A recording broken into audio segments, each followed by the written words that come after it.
Good afternoon, everyone. Welcome to the Truth Bench episode 1. So, today we have one of our dad in the Lord here, right? It's there in front of us today. So, and this is our first episode of this great podcast session. So, it's a great one, and you all enjoy this session, guys. Thank you very much. So, not to waste much of our time, let's get to know our guests and know why we are here today. Don't forget the topic. What keeps you going when ministry gets tough? So, good afternoon, sir. Good afternoon. Yeah, my name is Oladele Mayokun, as you know, the interviewer for today's program, today's session with you. Sir, not to waste your time, sir, and also the time. So, I would like to just kindly briefly introduce yourself and the ministry. My names are Salisu Isiakaluwa Damilare, but ministry name is Evangelist Damilare Power of Grace, but people call me Damilare POP. So that's how I call it. So, guys, we have here Evangelist Damilare POP, as people call him. So, sir, not to waste our time. You said your name is Salisu something. So, I would just like you to just shed more light into how your journey into ministry began, because from your name, I feel that is not actually a Christian. But I'd just like to shed the light into it more, sir. Well, I started from the church, from the choir post shared, and I think almost all music ministers started that way. So I started from the choir, and from there, God has been helping us. God has been great. But before you joined the choir choristers, what has been your background like? just touch it just a little bit, sir. Just sort of little background. Maybe I was this back in. I'm a stubborn shy though. Well, right from onset, Okay. I'm a very reserved person, very calm. But from way back, I didn't start this way.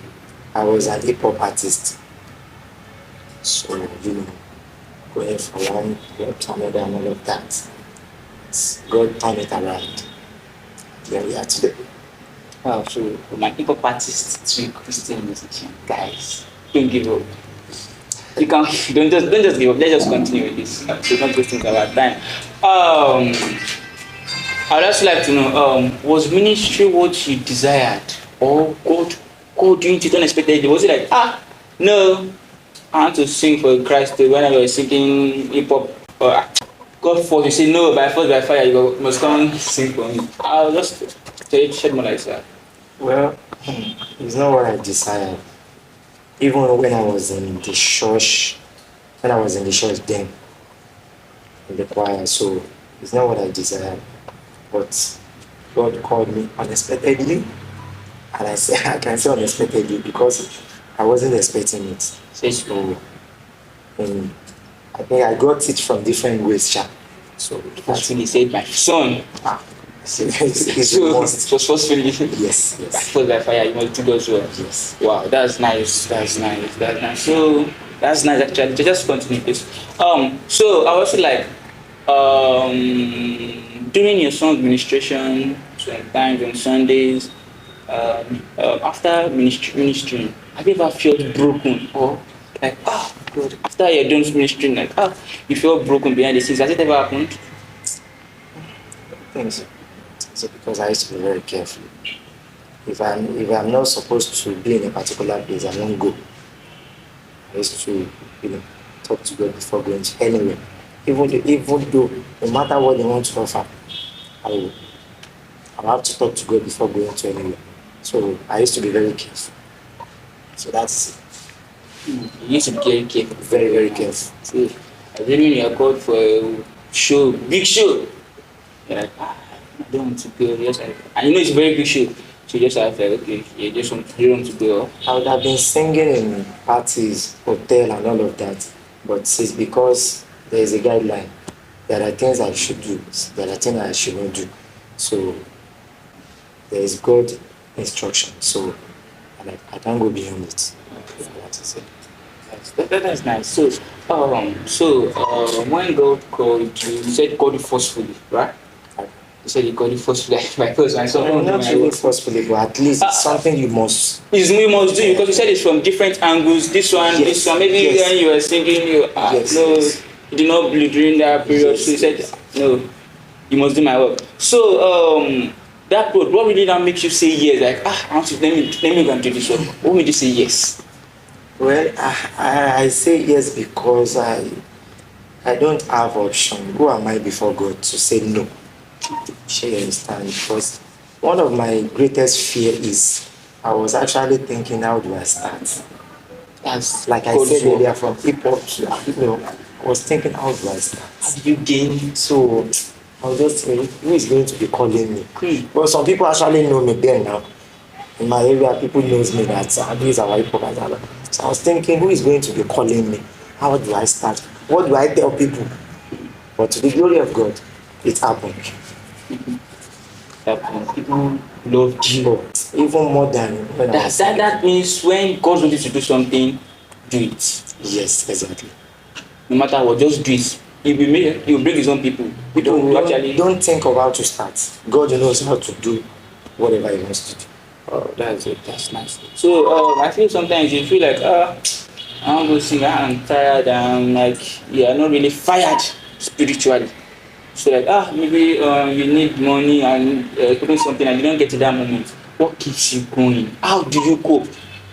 Because most that thing are actually affecting most believers today. They relent, they have to just go back. Like, so what keeps you going? Like, how do you do it? Well, as for me, I don't know of others. I don't do anything because of benefits. I don't do anything I want to do. If I want to follow you, I will follow you with all my life. I don't do anything because of benefits. And secondly, whenever I'm spiritually down or something, I have to talk to the one who called me. I did not call myself. So I have to talk to him. God, what is happening? And he will speak. So that is it. Yeah, so when you're financially praying, let it go. So I will just talk to him. God, this is not how we have an agreement. So that finds a way. Sure, definitely. That's it. So that means God that no matter when you're serving God, you just have it in mind like no matter what, no matter the situation, don't go back. Yes, yes. So no matter what you have to do, like just don't go back. He always finds a way. Wow, that's nice. That's nice actually. So also sir, to someone watching this today who has actually feel broken or one or two aspects, or what is actually in the world like this thing, no, I don't want to go to God because I've not made this, I've not made money yet, this. What can you say to them? Well, what I would say is as far as God is concerned, He's ready to accept everyone once you are ready. So you just have to be ready. That is the major thing. Then when I started getting, the prophecy and all of that, when I am not ready, I couldn't do anything. Not until when I make up my mind that God, I'm ready. Want to do this. So when I'm ready, immediately I said I'm ready, God started. The miracle also. Yes. So if you are not ready, there's nothing God can do. God don't deal with people that they don't have, they don't have intention with what they want to do. So once you are ready to do something and you release yourself, God will support you. Back it up. People watching out there, you have like how you want to work for God, but someone other thing is keeping you aside. Like I can't do this. I haven't make money yet. This money, this. Don't give up. Do it. Take a step. Yes, God will back it. God will back it up. Evangelist Damilare POP says, don't give up. Take a step. God will back it up. Yes. So let's also from me, sir. Now your marriage life and your personal life, sir. How do you balance it with ministry? Because sometimes you like pressure from family. How do you balance it? You have shows, you have where to go to, you have meetings to attend to. How do you balance this till? Well, one thing about me is this: Ministry is ministry. She get. If I want to do anything that has to do with ministry, I focus on it. If I want to deal with personal life, I focus on it. She understand. And God has been helping me because there's nothing anyone can actually do, even outside ministry, without the help of God. It can't work.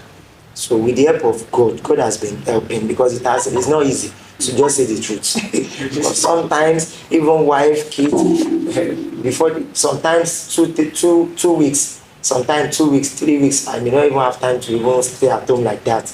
I will just go home, change my clothes, she understand. So, but God has been helping me to balance it up and everything is going smooth. So people that have that same issues, that they're unable to balance it up, how can they do it?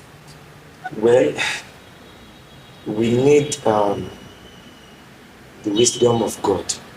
It's not something you can just do on your own. So you understand? We need the wisdom of God. So with that alone is okay. If God is directing you, you won't have any problem in that area. I believe that. Because that has been what kept me moving. You should always follow God's direction. Yes, God's direction. Okay, so to young people out there now, who God is calling, because God actually needs who to work for Him, but people are afraid to work for God. Why is I would say peer pressure, like my friend is doing this, if I work for God, now maybe I'm a musician for God, how will I get money to buy this car, buy this? There's not money in administration for working for God, or I want to be an evangelist or a pastor. This, how would I do this? Like, I don't want to do this. I'm afraid that I won't make it from there. So, what can you say to those kind of people? How can you, like, a word of motivation to them? Like, no, just go ahead. What can you say to them? Well, what I would say is there is nothing to worry about because you are not the one to do the work. The work of God. You are not the one controlling yourself. Once you are working for God, so you are not the one controlling the vehicle. It's God. So let's assume it's something you want to do on your own. You might be afraid that how am I going to do it? But as far as God is the owner of the controller of the vehicle, so you don't need to worry. God knows how to do it. You just start, like I said earlier. Just make a move, then God will support or to back it up. God will back it up. So they should not be afraid. Nothing to be afraid about as far as it's God's work. They should leave prayer pressure that my friend is buying this, that. No. The major thing is if you have to work with God, if it's a must for you to work with God, you have to be patient. Very, very important. You have to be patient. Very, very important because God might promise you, I'll do this for you, I'll do this for you. God's timing is different from our own. Okay? That is the key. God's timing is different from our own. No? So if you might be thinking, I want it next month, and God might be thinking He wants to do it 10 years. You cannot change it. You have to wait. And God's time is always the best. So God's time is the best. Just be patient. Patience is the key. If you want to enjoy God. So if you want to enjoy God, patience is the key from our evangelist Damilare POP. Oh, okay. So I just wanted to share one unforgettable moment where God showed up in a powerful way. Well, it's so tight, but God showed up. Just share that moment because well, I have a lot, but let me just say one. There was a day I went for a particular administration. So when the pastor in charge, the GO is actually around for that program, one of their branches. So when the pastor in charge wanted to invite me to the podium, like it was like, we are giving you 10 minutes. If you do well, if you minister well, we will increase the time. I was like, God, I want you to prove yourself. Oh, sorry to cut you off. That was when you started administration, I mean. No. I started. It's because most of the church members, they know me. Okay. So when the pastor, because the pastor is new in the church. Yes. When the pastor make that statement, most of them are just laughing. She understand. So it's not that I just started. So I now talked to God where I was sitting down. I told God, God, you have been doing it, but I want you to prove this pastor. I want you to prove him wrong. Okay. I want you to keep him short and know that you called me. That was what I told God then. And when I started ministering, he gave me 10 minutes. Wow. He later increased it to 1 hour. Wow. Wow. Because when I used 10 minutes, I was like, so God showed up in a bigger way. Said when the pastor doesn't simply looked out to him, but God showed up from 10 minutes to 1 hour. In a bigger way. That's massive. So not to wait for your time, sir. So just have just 2 more questions to ask you. If today was your last message to the world, what would you say? 3 minutes, just singing. I'll just short practice, like just singing. What would you just say to the world? You say, okay, don't let me start to us today. And you do okay, just this is the last message I'm making to people. What's last message? What would you say? How would you minister? Well, this is what I would say. Má ṣe kùnà, má ṣe gbàgbé o, ilé ológo. Jésù lọ̀nà òtítọ́ àti ìyè. Ìrètí ilé tí gbogbo onígbàgbọ́, tí gbogbo wa mi lọ gba Jésù. Ọ̀rẹ́, bọ̀dá, mọ́mì, dádì, lólúwa tólùgbàlà rẹ̀. Gba Jésù o, òun lọ̀nà òtítọ́ àti ìyè. The only thing is Jesus. You build houses, you have cars. If you don't have Jesus, it's nothing. Accept Jesus as a Lord and Savior. That is my message. And that is the biggest gift I can give to everyone. Accept Jesus as a personal Lord and Savior. Yeah. Friends, viewers, relatives, everyone watching us, accept Jesus as your personal Lord and Savior. Because it might come today, okay, you don't know who is next. You don't know when it's time for you to go. So just accept, like the song says, that Jesus, accept him today as a personal Lord and Savior. Yes, sir. So that's our evangelist word. He said if today was his last message to the world, that is what he would tell you. Accept Jesus as your personal Lord and Savior. Okay, so we'll be going now, but I just want you to share a word for everyone watching, everyone, the team, and everybody. The studio, everybody. You have to share a word to everyone, like a prayer to every one of us, and I would like to do that. It's our mother tongue. I would like to use Yoruba for that. Okay? Yes. But some of our viewers, I would actually mix it. Okay? Gbogbo owó tó ń wò wá lórúkọ Jésù àrí àdọ́gbà. Gbogbo owó tó ti rọra rẹ pin kò tí ì tán tí Ọlọ́run bá lóru wa pẹ̀lú ibi tá a ti ń bọ̀.